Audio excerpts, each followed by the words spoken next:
Hi guys welcome to my new blog. तो आज के যাচ্ছি শিলিগুড়ি 36 নম্বর ওয়ার্ডে।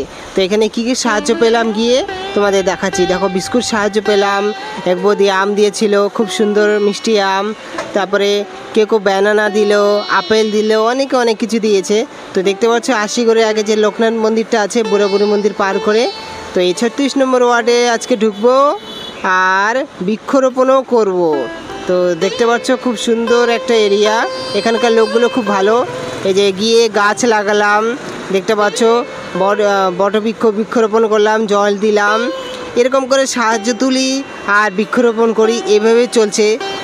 রাত্রে অনেক জোরে জোরে বৃষ্টি হলো, প্রচুর বৃষ্টি। একটি দোকানের নিচে দাঁড়ালাম আর পাশে গাড়ি খুব ভুঁই ভাঁই করে যাচ্ছিল। পরের দিন জলপাইগুড়ি ডাক্তারের কাছে গেলাম, মেডিকেলে। এই গাছগুলি গ্রামে গ্রামে লাগাবো ভাবছি। আর আমার তো দুর্দশা, সাহায্য নিয়ে চলে।